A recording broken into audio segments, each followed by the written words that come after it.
제가 오늘 준비한 곡이라고 할 뻔했어요. 준비한 강연 주제는 소셜 미디어, IoT, 그러니까 사물 인터넷, 그다음에 인공지능 시대의 라이프 로깅 이런 식으로 준비를 해봤습니다.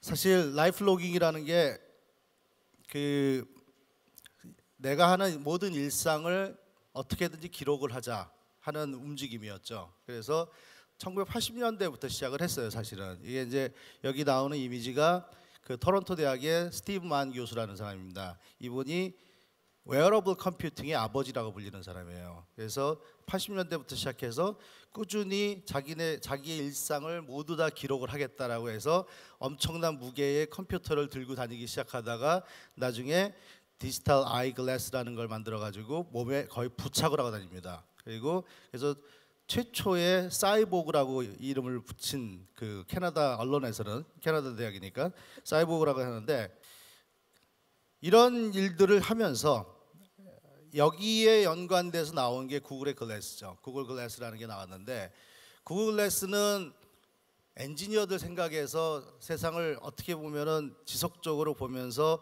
가상현실 또는 증강현실을 우리 눈에다가 보여주면서 정보를 연결하겠다, 세상을 보는 방법을 바꾸겠다라는 거였지만 결국은 1차 버전은 실패했어요. 근데 실패라는 게 무슨 뭐 사업적 실패라기보다도 사람들이 어떤 면에서 저항하는지에 대한 그 확인을 했죠. 사람들은 여기 계신 모든 분들이 만약에 지금 구글 글래스를 끼고선 저를 쳐다보고 있다면 그 모습은 굉장히 기괴할 거라고 생각을 해요. 물론 구글은 이걸 갖고선 그 다음 버전을 하기 위해서 그 아이팟 만들었던 토니 파델이라는 친구를 그 네스트라는 회사를 인수하면서 토니 파델을 데리고 와서 새로운 버전을 만들고 있습니다. 하지만 실제로 사람들은 여기에 대해서 굉장히 거부 반응을 보였어요. 지금은 이제 IoT 시대에 우리가 그 최근에 CES에서도 그다음에 얼마 전에 있었던 MWC에서도 굉장히 많은 그 웨어러블 기기들이 나왔습니다. 스마트워치가 대표적이고요. 자, 여기 보면은 이거는 이제 그 피트니스 밴드들이고요. 그리고 이거는 여성들을 위해서 디자인된 피트니스 밴드고요. 곧 우리가 그 애플 워치가 등장을 하면 애플 워치를 통해서 또 다른 모습을 보겠죠. 이러한 것들이 결국은 나에 관한 모든 것을 확인하고 측정하고 그리고 기록하는 용도로 사용이 되고 있습니다. 그 얘기가 뭐냐면 우리가 자기 정량화라는 얘기를 해요. 그래서 quantified self라는 운동이 벌어졌습니다. 이게 와이어드라는 잡지에 케빈 켈리가 시작을 해가지고 나에 관한 모든 것을 숫자로 변환시키면 나의 활동이라든가 건강 상태라든가 행동의 모든 것들을 측정을 해가지고 나의 삶의 질을 더 올리겠다라는 운동을 하기 시작했어요. 그래서 사람들이 내가 몇 번을 걸었고 그 다음에 에너지 칼로리를 얼마나 썼고 무엇을 먹었고 그 다음에 어디로 갔고 하는 것들을 다 기록을 하기 시작했습니다. 이런 것들이 이제 우리가 measured life라고도 얘기를 하고, 또는 우리가 잠을 자는 것까지도 시작해서, 제가 지난주 금요일 토요일 여기 왔는데 지난주에 와서 걸음을 몇 번 걸었느냐 뭐 측정을 해봤어요. 한 32,000보 정도 걸었더라고요, 이틀 동안에.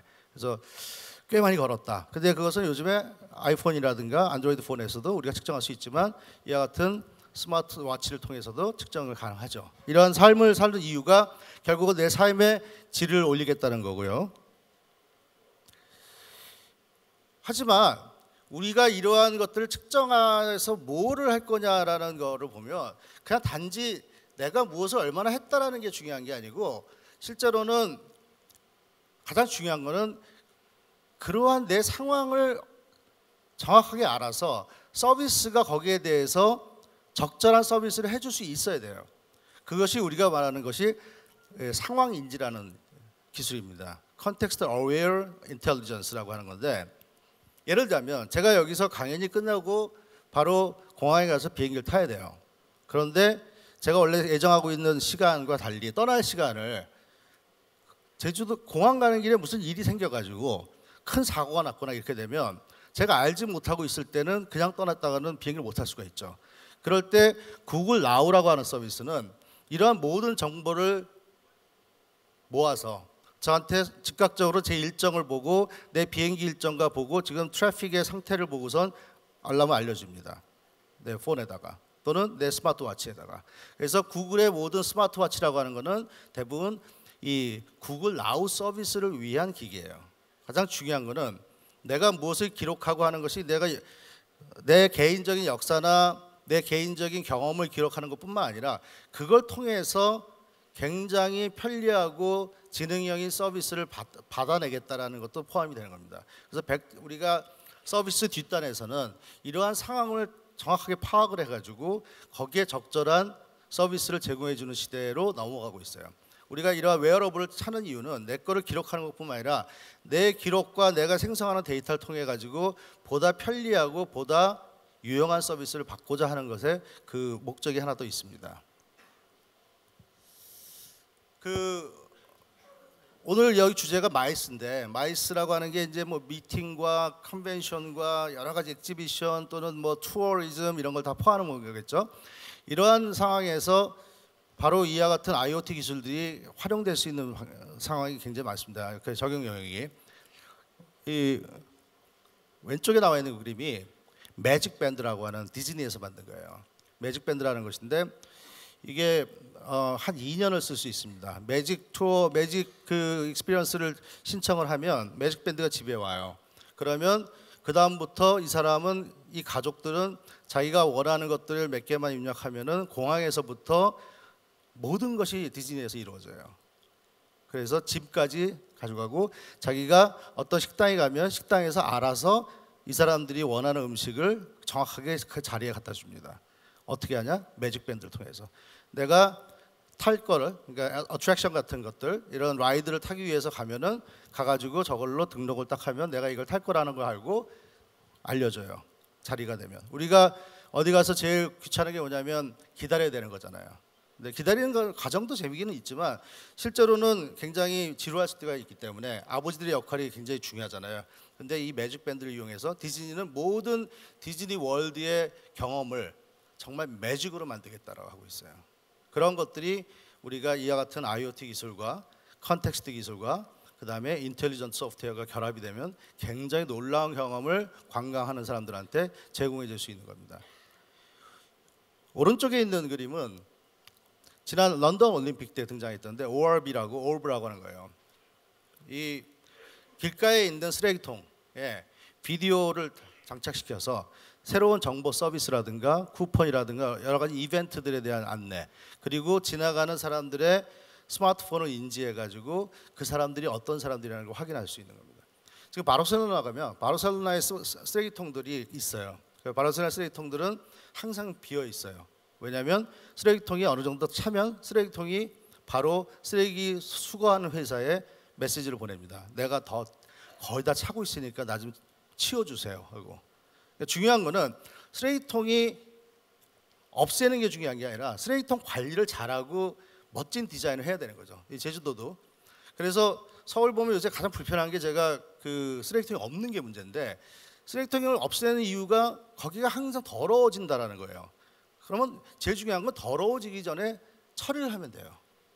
근데 그 처리하는 회사가 끊임없이 돌아다닐 수는 없는데 자기 주변이 어떻게 되는지를 알 수 있게 만들어주는 거예요.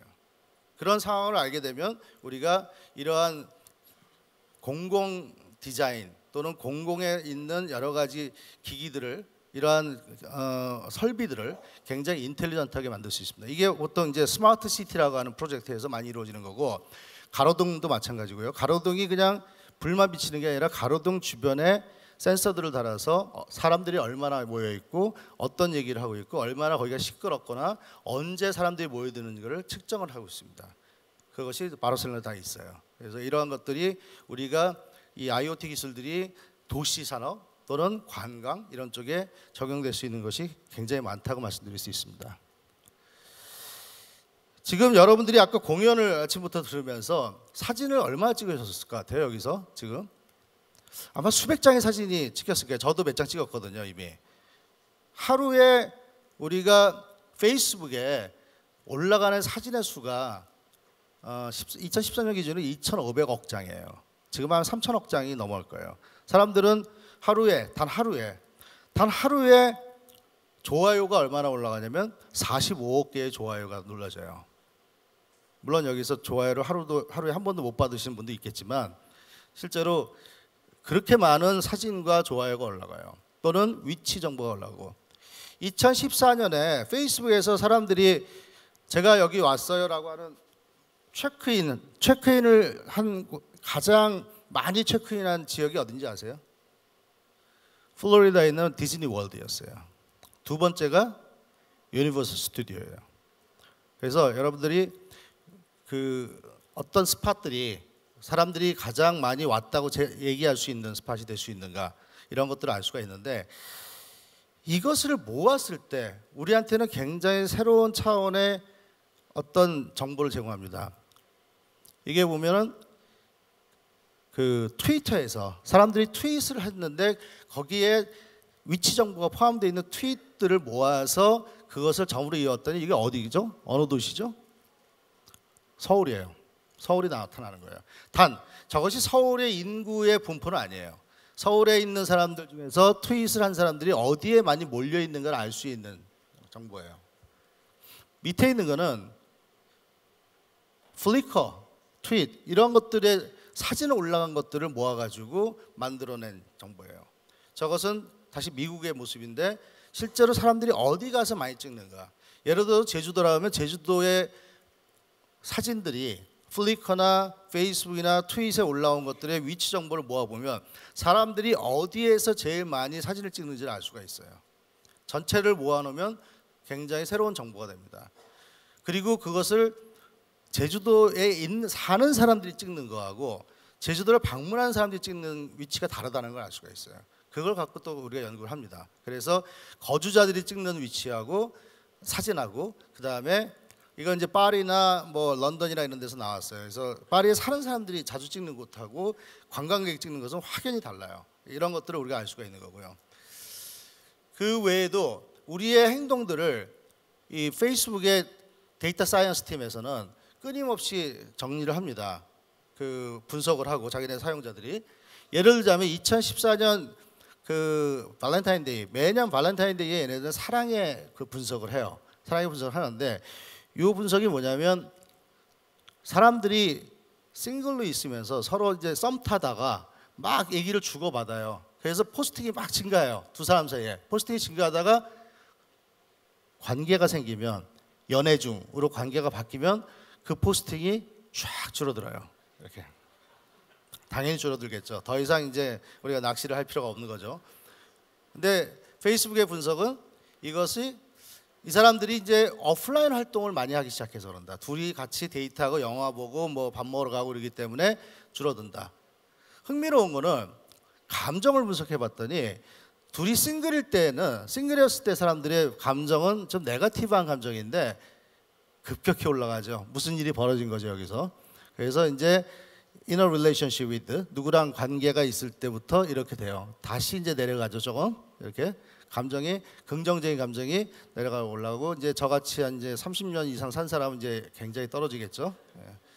여튼 우리의 행동이나 감정이 온라인상에서 다 나타난다는 거예요. 우리가 얘기하는 라이프 로깅은 한 사람만의 것이 아니라 사회, 그다음에 국가, 나가서 전 세계의 인류들이 어떤 감정을 갖고 어떠한 말을 하고 있는가, 또 어떤 얘기를 하고 있는가를 알 수가 있습니다. 이거는 뭐냐면요, 나라별로 굉장히 그 방언들이 있잖아요. 제주도 방언이 굉장히 독특해요. 아까 제가 그 밴드가 얘기하는데 무슨 얘기하는지 저는 하나도 못 알아들었어요. 그런데 여기 보면 스페인어를 쓰는 애들도 컴퓨터와 자동차에 대한 단어를 사용하는 단어가 다 다르다는 거예요. 그거를 여기 지역, 여기 지역, 여기 지역에서 사용하는 단어가 다르다는 것을 확인했어요.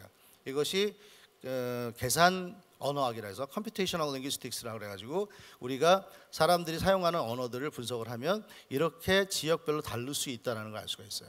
이러한 방법들은 나중에 우리가 관광산업에서 그 지역에서 가면 사람들이 어떤 시즌에 무슨 용어를 많이 쓰는가, 무슨 단어를 많이 발휘하는가를 알 수가 있겠죠. 이제 세상을 우리가 만나는 방법들이 이제 바뀝니다. 가상현실, 증강현실, VR, AR 이래가지고 가상현실은 이게 이제 얼마 전에 그 보도가 나와서 홀로렌즈라고 마이크로소프트에서 나온 렌즈입니다. 여기 보면 마우이의 온도를 그냥 공중에서 볼 수가 있어요. 이걸 끼고 있으면은 여 안에 여러분들의 정보들이 탁탁탁 뜰 수가 있는 거예요. 저분은 취미가 뭐고, 저분은 어저께 무슨 식사를 하셨고, 여러분들이 다 기록을 했잖아요. 왜? 페이스북이나 인스타그램이나 다 했죠. 먹스타그램에 저도 어저께 여기 와서 제주 갯마을 가가지고 갈치조림을 먹은 거를 올렸거든요. 그러니까 어저께 이 사람은 갈치조림을 먹었다는 걸 알기 때문에 내 프렌드고, 그러면 오늘 점심에는 갈치 먹자고 하지 말아야 되겠구나 라고 할 수가 있는 거죠. 이러한 증강현실이 있고요. 그 다음에 오큘러스 VR 기계, 여러분들 그 넥슨 그 컴퓨터 박물관 가면 저기 장비가 있습니다. 가서 한번 확인해 보시면 알 수 있고요. 제주도에. 이거 매직 립이라고 하는 회사인데, 이 회사는 구글이 엄청 투자를 하는 회사예요. 그 눈에 보이는 새로운 방식으로 이 3차원 영상을 만들어내는 아이들이에요. 아주 놀라운 데모를 지금 보여주고 있는데, 아직까지 얘네들이 제품이나 서비스를 적극적으로 공개하진 않았고, 지금 사무실에서 여러분들이 그냥 3차원으로 그 게임을 즐길 수 있거나 내가 가고 싶은 곳의 공간을 경험할 수 있는, 그러니까 관광 산업들이 내가 가고자 하는 펜션이 됐든 호텔이 됐든 아니 리조트가 됐든 거기에 있는 다양한 장소들을 우리가 경험해 볼 수 있는 기술들은 지금과 같은 것이 아니라는 거죠. 더 이상 카탈로그나 이런 웹사이트가 아니라 완전히 다른 방식의 새로운 방식, 그리고 그 사람들이 거기서 무엇을 했는가, 그 사람들이 남긴 모든 라이프 로깅을 모아서 종합적으로 보여준다든가, 또는 그것을 갖고 나한테 가장 그 적합한 사람한테 적합한 사람과 비교해서 보여준다든가 하는 방법이 가능해지는 거죠. 이제는 우리 주변에 어떠한 존재들이 등장하냐면 지보라든가 그 페퍼라든가, 그 다음에 시리, 나우, 코르타나 이와 같은 음성 인식을 통한 그 어시스턴트, 비서도 있지만요, 실제로 로봇이 등장을 합니다. 예, 소셜 로봇이라고 그러고 가정용 로봇이라고도 해요. 그래서 요거는 제 지인이 일본 가서 찍은 거고요. 그 한 200만 원 정도에 판매를 할 거예요. 그리고 요거 지보는 한 700불, 한 70만 원, 80만 원 정도에 판매하는데 올 말이나 내년 초쯤에 판매할 겁니다. 근데 이 기계는 그 브리질이라고 하는 MIT 교수가 한 10년 동안 소셜 로봇을 연구하면서 이번에 상품화한 거예요. 근데 언어를 다 이해하고 정보를 제공해주고 감정을 표현하고 내 약속이나 내 보이스 메시지도 확인해주고 아이들한테 책을 읽어주고, 실제로 혼자 사는 사람들이 많아지는 시대에는 이와 같은 소셜 로봇이 등장하는데, 이 얘기를 왜 하냐, 얘네들이 나의 모든 기록과 나의 검색과 내가 원하는 거, 그리고 얘네들이 사진을 찍어요. 얘는 또 가족들이 모이면 내가 찍으라고 지정한 사람들이 계속 얼굴을 인식해서 사진을 찍어줍니다. 그래서 나 말고도 나에 대한 기록을 하는 것들이 많아진다는 거예요.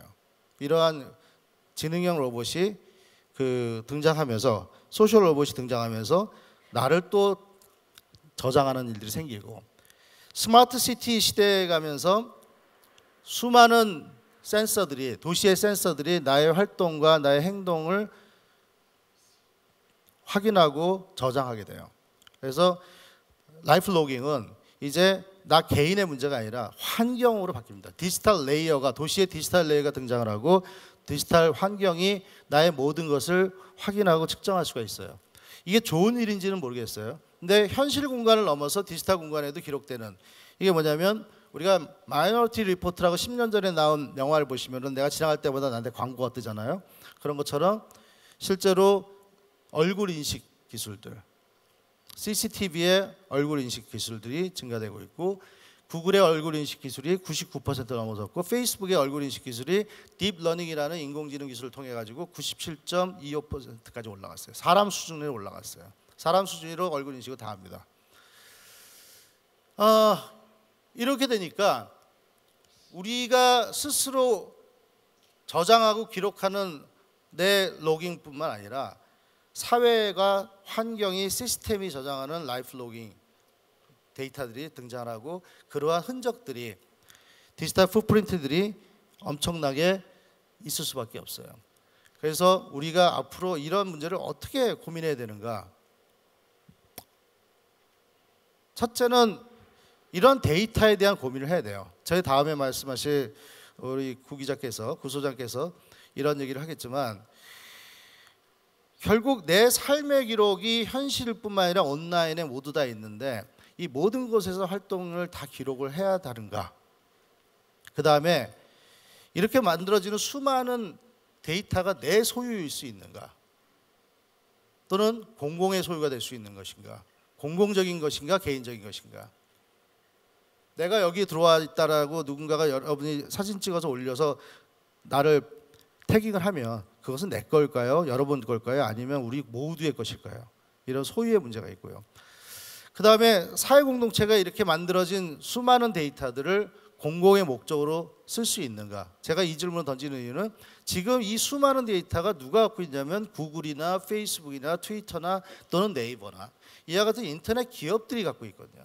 이 인터넷 기업들이 갖고 있는 데이터들을 우리가 공공의 목적으로 활용할 수 있을 것인가? 어떻게 할 것인가? 하는 주제가 또 있고요. 그 다음에 특정 공간에서 라이프 로깅을 거부할 수 있는가? 내가 하지 않아도 남이 하거나 또는 내가 다른 아까 말씀드렸던 대로 디지털 환경 자체가 있기 때문에 나도 모르게 하고 있는데 그것을 내가 거부할 수 있는 권리가 어떻게 있을 수 있는가? 지하철을 탔는데 더 이상 내 몸에 있는 센서로부터 내 체온을 온도를 측정하지 말아라, 넘겨주지 말아라 라는 것을 어떻게 해줄 수 있을까? 이런 이슈들이에요. 그 다음에 내 데이터를 제공해주면 그걸 통해서 얻을 수 있는 대가가 뭐냐? 우리가 많은 정보를 제공해주는 이유는 그걸 통해서 혜택을 받기 때문이에요. 할인을 받거나 새로운 기회를 얻거나 또는 그걸 통해 가지고 나에 대한 굉장한 분석을 통해서 내 자동차 운전의 습관을 측정을 해서 거기에 따라서 그 보험료를 다르게 책정할 수 있습니다.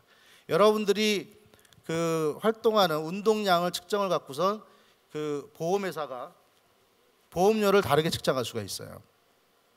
더 높이 받을 수 있고 더 적게 받을 수도 있어요. 이런 시대인데 이 데이터를 제공해 주는 대가를 우리가 어떻게 만들어내고 어떻게 얻을 것인가? 또 철회는 어떻게 할 것인가? 기간은 얼마나 가지고 갈 수 있는가? 가장 중요한 것은 제가 만들어낸 또는 저를 측정한 수많은 데이터가 존재하는데 제가 죽고 나면 그 데이터를 없앨 수 있는가? 어떤 권리를 없앨 수 있는가? 이 얘기는 뒤에 다음 우리 멋진 또 강의를 또 해주시겠지만 이러한 문제들이 라이프 로깅이라는 것에 새로운 기술들이 굉장히 등장하면서 우리도 모르게 우리가 의도적으로 자발적으로 하는 라이프 로깅뿐만 아니라 비자발적이고 의도하지 않은 라이프 로깅이 많이 생기는데 이런 부분들을 어떻게 조화롭게 만들어 나가고 이걸 통해서 사회가 좀 더 훌륭한 가치를 만들어 갈 수 있을 것인가 라는 것은 앞으로 우리한테 과제라고 생각합니다. 네, 이상 말씀드렸습니다.